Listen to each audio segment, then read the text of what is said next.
Right. Good evening, guys, and welcome to our news conference. We've got Coach Rassie Erasmus and Captain Jesse Kriel. Please, guys, because we're so many, just raise your hands for questions. We'll take as many as we can, and then we need to close off with an Afrikaans question for the media online, just so that our media at home have something. So, hands up for questions. Rassie, our boys fought like lions out there in the maritime. It seemed like the ruck contest, the lineout contest, and the maul defense all night long was a problem. The timing of that, such a messy ball behind the ruck. Yeah, I think the scrum contest was fairly even. They got upper hand sometimes. I think the maul, we were pretty static. I don't think they really got a try from a maul, so I think that was pretty. But I think the ruck, as you say, rightly so, was the ball was always bouncy, fast, getting out, a little bit messy. You can actually say, or maybe say it's because of the weather, but New Zealand play in exactly the same weather with the same ball, and their ball was much more steady, and you can't just pinpoint that on Grant. It's the way the ball comes out. And I don't think they did anything illegal there. We just didn't control it well enough. So I think it's spot on.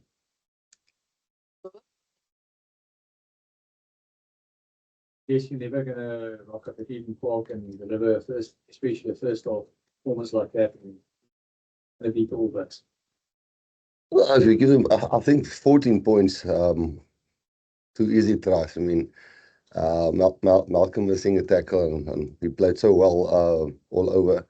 I think what he will accept, I think all of us can accept there was a weird thing what he tried to do with that tackle there. I'm not sure what he tried to do. And the guy just got up and scored the try. So if you're 14 points down and then you start training and you're chasing the game a little bit too, and you're chasing your own tail, but we put ourselves in those positions. But then I thought the guys that we brought energy, brought some fight. I think it was maybe the right thing to have a 5-3 split because the three backline players that came on really had a good impact. I thought Kobus settled down the breakdown. I thought Sasha really was electric when he had the ball in hand, and I thought Ethan was really good in the air for us. So there was many things we got wrong, but mostly just giving them 14 points and then think you're going to still win. Which we almost pulled the draw out at the end, but I think it's now 10 points for New Zealand, 9 for Australia, we in Argentina on 5, so still a lot to play for next week. That's it. On the lineup, it's been a bit of a recurring. How to get it sorted out? I think they lost also 3 line-out balls, so it's not easy conditions, and we try to do plays that we think, not just winning the line-out ball for the sake of winning it and do nothing with it, because that's how New Zealand really kind of stops you from get your play going. So every now and then you chance your arms a little bit for trying getting the ball at a spot. I'm not sure. I think we lost 3. But yeah, I think they also lost 2. So it's definitely not individual's problem.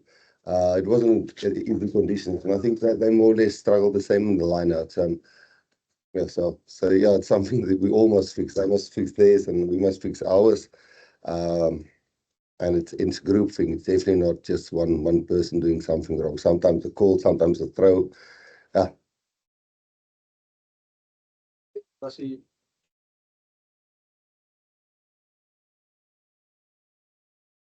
see any difference next week with the high kicking game for both teams? I think they were better than us in the high kicking game. I think they did it as much as we did. I think they did it much lower. You could see it was like half punts in between the fullback and the first line of defense, and that was clever, especially in the weather. And they were well prepared for our kicking game. And I think it was 2 teams who was desperate to win. I think at the end you could see we wouldn't have won the game if we were close to a draw. Not that that was any consolation, or I say that we played well at all. They were much better. But it was 2 teams that was desperate for wins, and I think we both went to like very conservative play.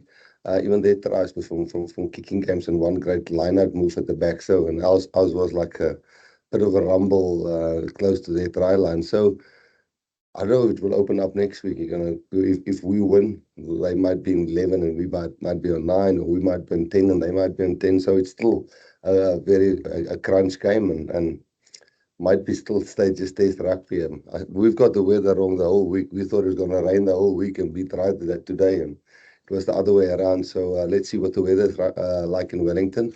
But we'll definitely make some changes in our team for this week. We before this game thought we'll go with more or less the same team next week, but we'll make a few changes. I see.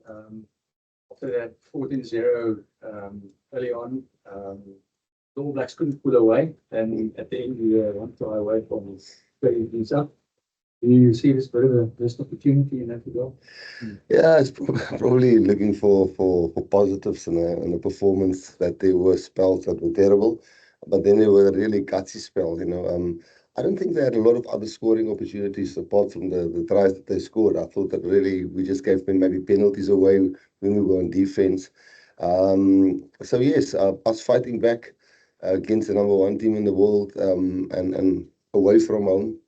We've got another chance next weekend, so that's something to be positive about. But that doesn't overshadow the bad things that we did in the game. But it's certainly something to build on. Rassie, how much did I'm up the back here? Yeah, How much did history weigh on your team? if we would have won, I think we would have brought it up and said, "Oh, yeah, no, we beat them for the first time in a very long time since 1936."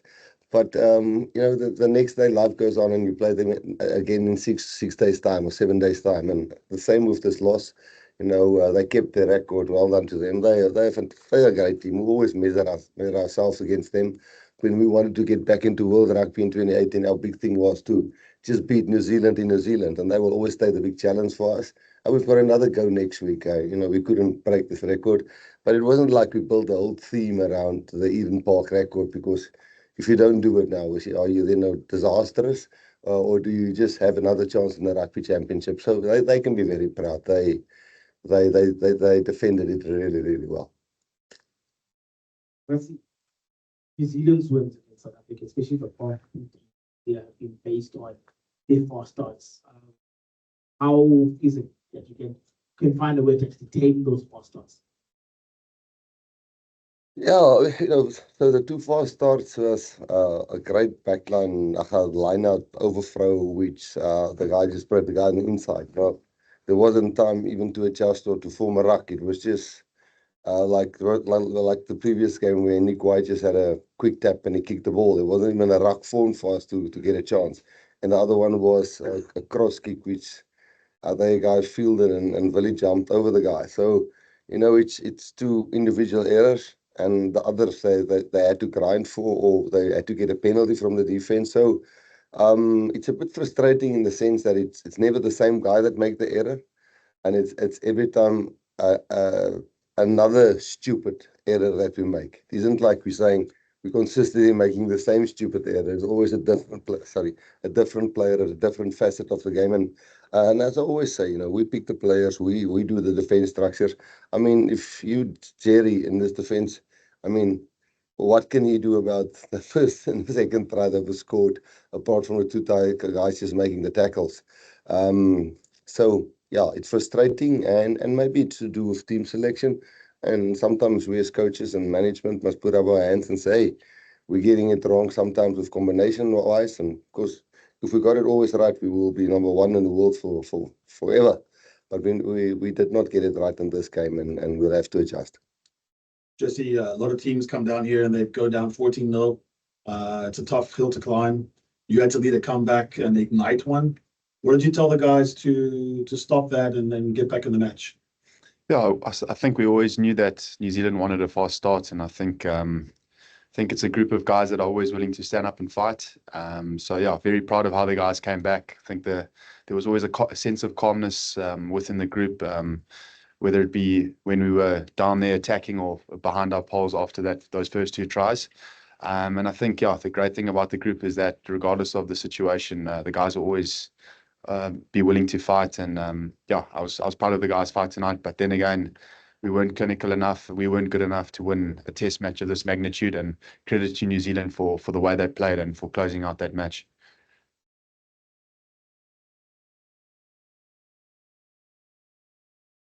As je die Afrikaans so many wedstryde ook al wat sy die grootste work-ons wees doen.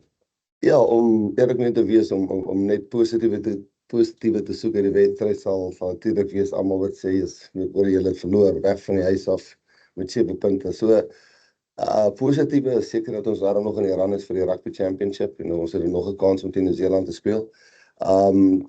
Overall dink ek as jy na die 80 minute kyk, was daar seker so 15 regtig swak minute en dit het gelei tot 'n klomp 'n bietjie disbelief in die span.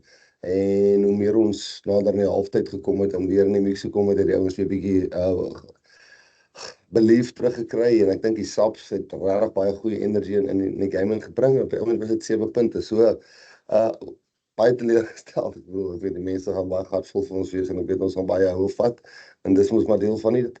Maar 7 dae later kan ons dalk vir New Zealand wen en ons is nog in die mix vir die Rugby Championship. So ja, dis maar soos enige ander verloor.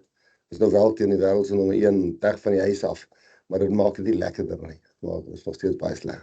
Cool. Thank you very much, guys. We've got Nico. Thank you. Thanks, guys. 15 minutes.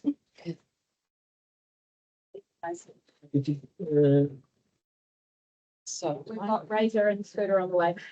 I think we might have to do some stealth passing of microphones. I don't want to end up in shots. Oh, I think I emailed. well,